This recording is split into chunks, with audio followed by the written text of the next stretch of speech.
नरक का मार्ग रात, भक्तमाल पढ़ते पढ़ते न जाने कब नींद आ गई। कैसे कैसे महात्मा थे जिनके लिए भगवत प्रेम ही सब कुछ था, इसी में मग्न रहते थे। ऐसी भक्ति बड़ी तपस्या से मिलती है। क्या मैं वह तपस्या नहीं कर सकती? इस जीवन में और कौन सा सुख रखा है? आभूषणों से जिसे प्रेम हो जाने, यहाँ तो इनको देखकर आंखें फूटती है। धन दौलत पर जो प्राण देता हो वह जाने, यहाँ तो इसका नाम सुनकर ज्वर सा चढ़ आता है। कल पगली सुशीला ने कितनी उंगों से मेरा श्रृंगार किया था, कितने प्रेम से बालों में फूल गूंथे, कितना मना करती रही, न मानी। आखिर वही हुआ जिसका मुझे भय था। जितनी देर उसके साथ हंसी थी, उससे कहीं ज्यादा रोई। संसार में ऐसी भी कोई स्त्री है जिसका पति उसका श्रृंगार देखकर सिर से पांव तक जल उठे? कौन ऐसी स्त्री है जो अपने पति के मुंह से ये शब्द सुने, तुम मेरा परलोक बिगाड़ोगी और कुछ नहीं, तुम्हारे रंग ढंग कहे देते हैं, और मनुष्य उसका दिल विष खा लेने को चाहे। भगवान, संसार में ऐसे भी मनुष्य हैं। आखिर मैं नीचे चली गई और भक्तिमाल पढ़ने लगी। अब वृंदावन बिहारी ही की सेवा करूंगी, उन्हीं को अपना श्रृंगार दिखाऊंगी। वह तो देखकर न जलेंगे, वह तो हमारे मन का हाल जानते हैं। भगवान, मैं अपने मन को कैसे समझाऊं? तुम अंतर्यामी हो, तुम मेरे रोम रोम का हाल जानते हो। मैं चाहती हूँ कि उन्हें अपना सर्वश्रेष्ठ समझूं, उनके चरणों की सेवा करूं, उनके इशारे पर चलूं।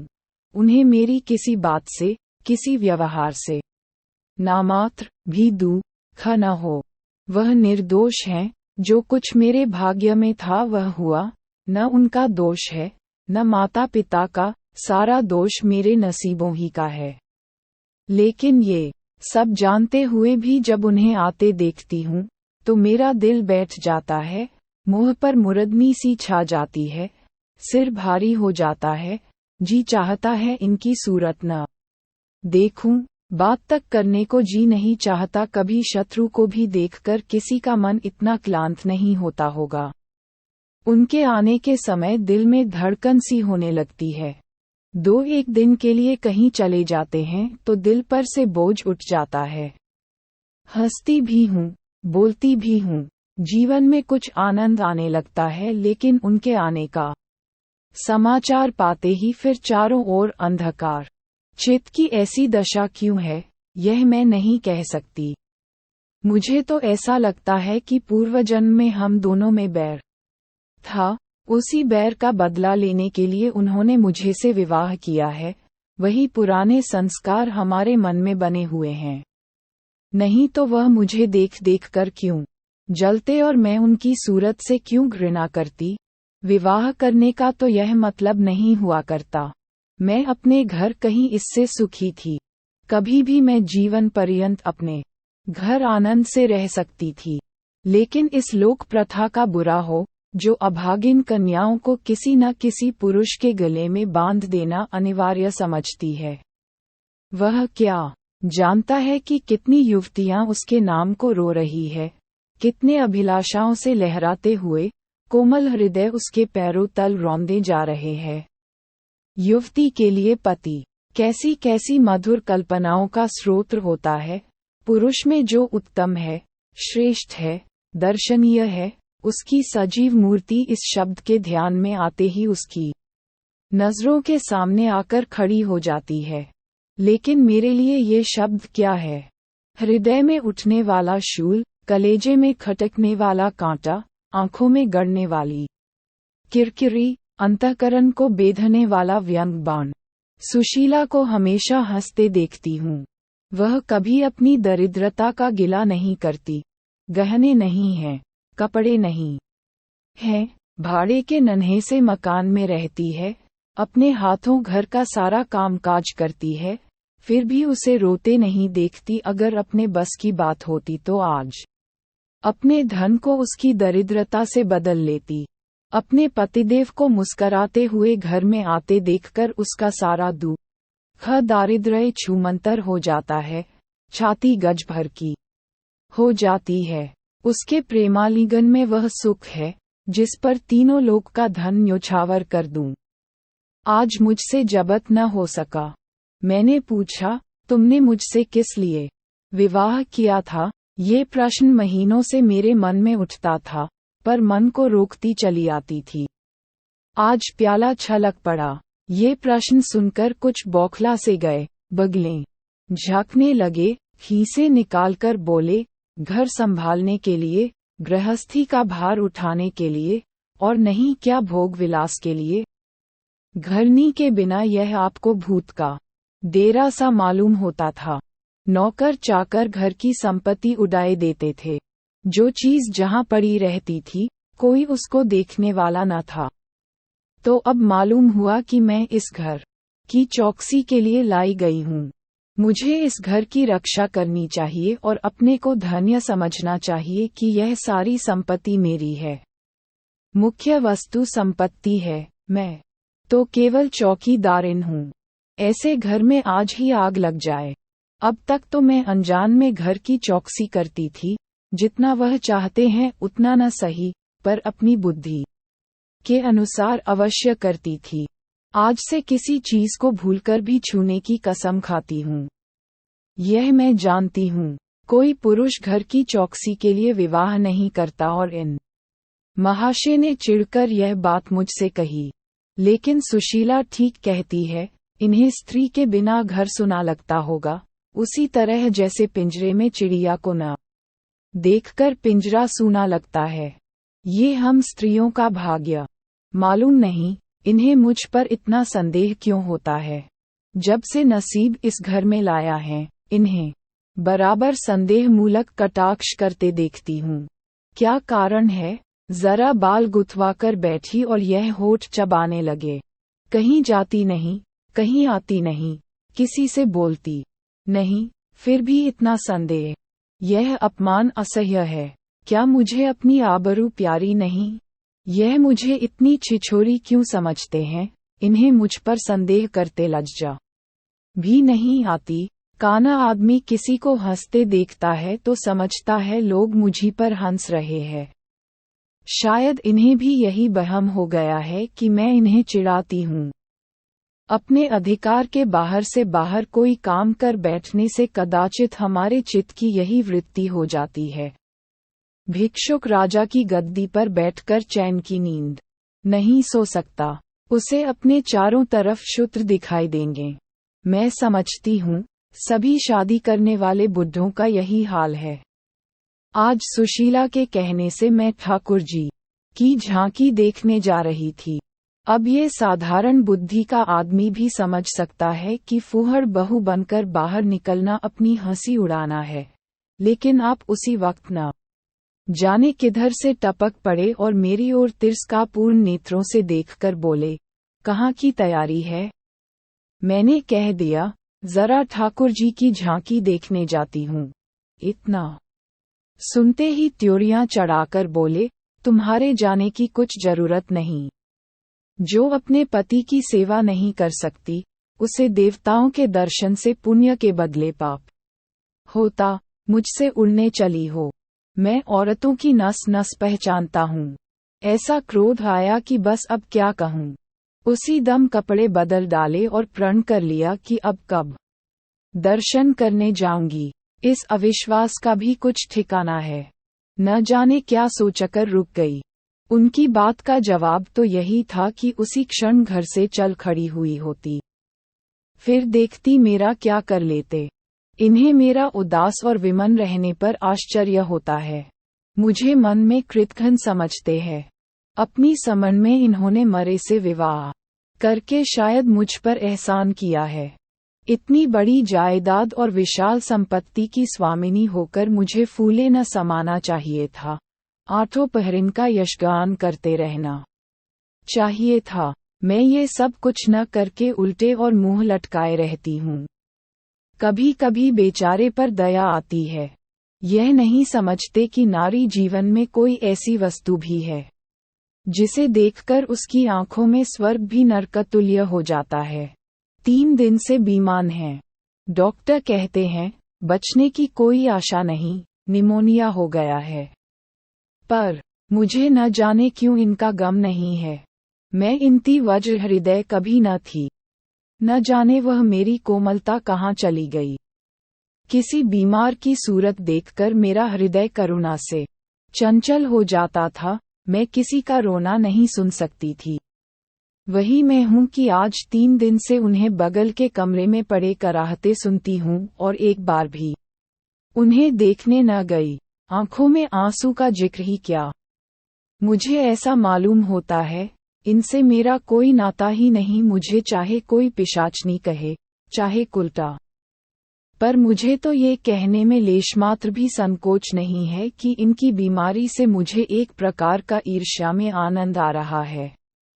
इन्होंने मुझे यहाँ कारावास दे रखा था। मैं इसे विवाह का पवित्र नाम नहीं देना चाहती, ये कारावास ही है। मैं इतनी उदार नहीं हूँ कि जिसने मुझे कैद में डाल रखा हो उसकी पूजा करूं, जो मुझे लात से मारे उसके पैरों का चूमूं। मुझे तो मालूम हो रहा था ईश्वर इन्हें इस पाप का दंड दे रहे हैं। मैं निष्कोच होकर कहती हूँ कि मेरा इनसे विवाह नहीं हुआ है। स्त्री किसी के गले बांध दिए जाने से ही उसकी विवाहिता नहीं हो जाती। वही संयोग विवाह का पद पा सकता है जिसमें कम से कम एक बार तो हृदय प्रेम से पुलकित हो जाए। सुनती हूँ महाशय अपने कमरे में पड़े पड़े मुझे कोसा करते हैं, अपनी बीमारी का सारा बुखार मुझ पर निकालते हैं। लेकिन यहाँ इसकी परवाह नहीं। जिसका जी चाहे जायदाद ले, धन ले, मुझे इसकी जरूरत नहीं। आज 3 दिन हुए मैं विधवा हो गई। कम से कम लोग यही कहते हैं, जिसका जो जी चाहे कहे, पर मैं अपने को जो कुछ समझती हूँ वह समझती हूँ।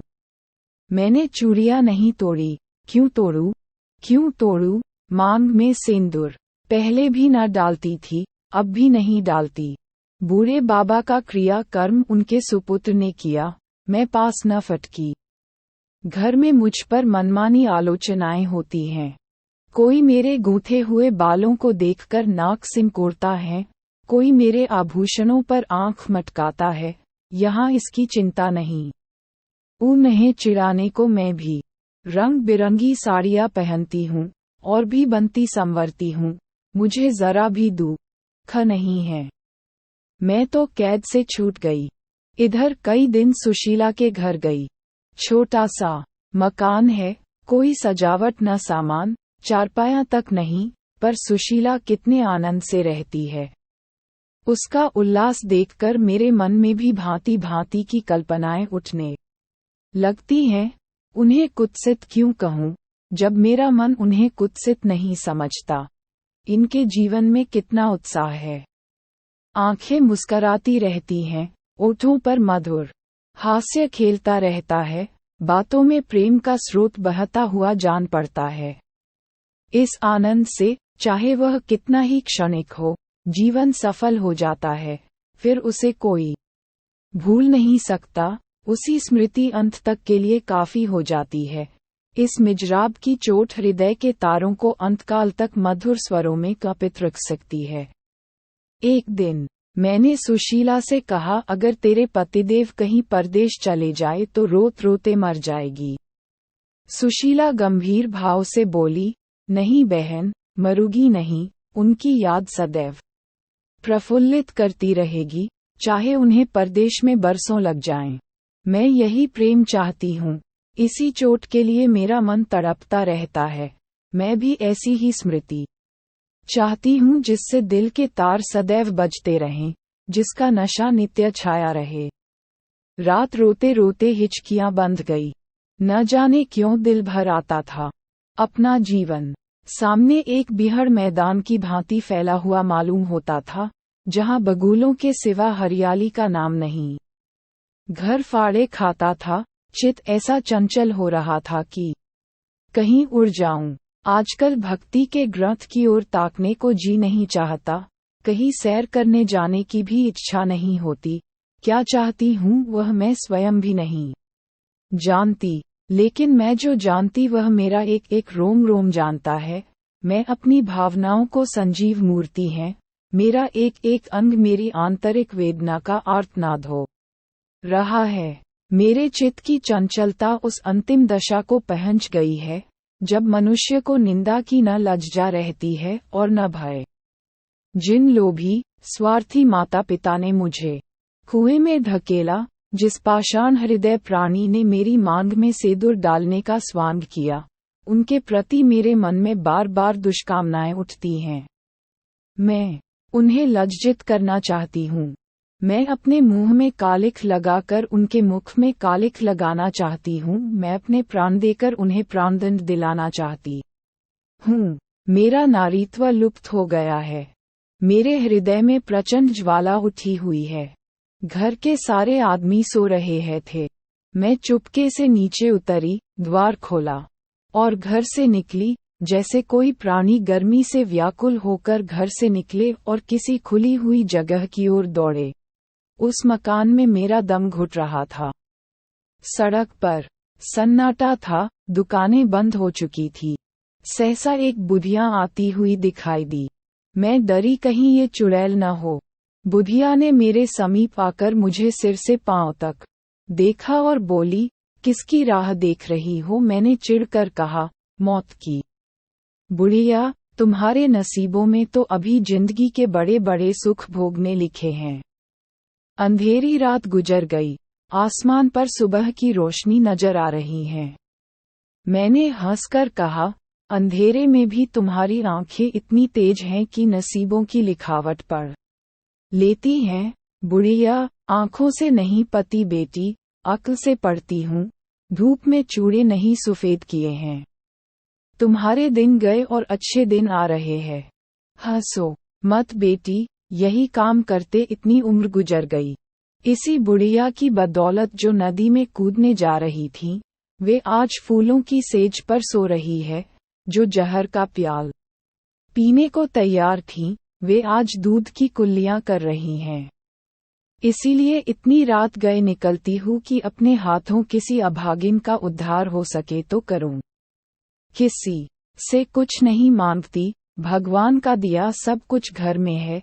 केवल यही इच्छा है उन्हें धन, जिन्हें संतान की इच्छा है उन्हें संतान, बस। और क्या कहूँ? वह मंत्र बता देती हूँ कि जिसकी जो इच्छा जो वह पूरी हो जाए। मैंने कहा, मुझे न धन चाहिए न संतान। मेरी मनोकामना तुम्हारे बस की बात नहीं है। बुढ़िया हंसी, बेटी, जो तुम चाहती हो वह मैं जानती हूँ। तुम वह चीज चाहती हो जो संसार में होते हुए स्वर्ग की है, जो देवताओं के वरदान से भी ज्यादा आनंदप्रद है, जो आकाश कुसुम है, गुला का फूल है और अमावस्या का चांद है। लेकिन मेरे मंत्र में वह शक्ति है जो भाग्य को भी संवार सकती है। तुम प्रेम की प्यासी हो, मैं तुम्हें उस नाव पर बैठा सकती हूँ जो प्रेम के सागर में, प्रेम की तंगों पर क्रीड़ा करती हुई तुम्हें पार उतार दे। मैंने उत्कंठित होकर पूछा, माता, तुम्हारा घर कहाँ है? बुढ़िया, बहुत नजदीक है बेटी, तुम चलो तो मैं अपनी आंखों पर बैठा कर ले चलूं। मुझे ऐसा मालूम हुआ कि यह कोई आकाश की देवी है। उसके पीछे चल पड़ी। वह बुढ़िया, जिसे मैं आकाश की देवी समझती थी, नरक की डाइन निकली। मेरा सर्वनाश हो गया। मैं अमृत खोजती थी, विष मिला। निर्मल स्वच्छ प्रेम की प्यासी थी, गंदे विषाक्त नाले में गिर पड़ी। वह वस्तु न मिलनी थी, न मिली। मैं सुशीला का सा सुख चाहती थी, कुलटाओं की विषय वासना नहीं। लेकिन जीवन पथ में एक बार उल्टी राह चलकर फिर सीधे मार्ग पर आना कठिन है। लेकिन मेरे अध पतन का अपराध मेरे सिर नहीं, मेरे माता पिता और उस बूढ़े पर है जो मेरा स्वामी बनना चाहता था। मैं ये पंक्तियां न लिखती, लेकिन इस विचार से लिख रही हूँ कि मेरी आत्मकथा पढ़कर लोगों की आंखें खुलें। मैं फिर कहती हूँ कि अब भी अपनी बालिकाओं के लिए मत देखो धन, मत देखो जायदाद, मत देखो कुलीनता, केवल वर देखो। अगर उसके लिए जोड़ा का वर नहीं पा सकते तो लड़की को कुंवारी रख छोड़ो, जहर देकर मार डालो, गला घोंट डालो, पर किसी बूढ़े खूसट से मत ब्याहो। स्त्री सब कुछ सह सकती है, दारुण से दारुण दुख, बड़े से बड़ा संकट, अगर नहीं सह सकती तो अपने यौवन काल की उन्मगों का कुचला जाना। रही मैं, मेरे लिए अब इस जीवन में कोई आशा नहीं। इस अधम दशा को भी उस दशा से न बदलूंगी जिससे निकल कर आई हूँ। ये कहानी आपको कैसी लगी? अच्छी लगी हो तो एक लाइक और चैनल को सब्सक्राइब जरूर करें। धन्यवाद।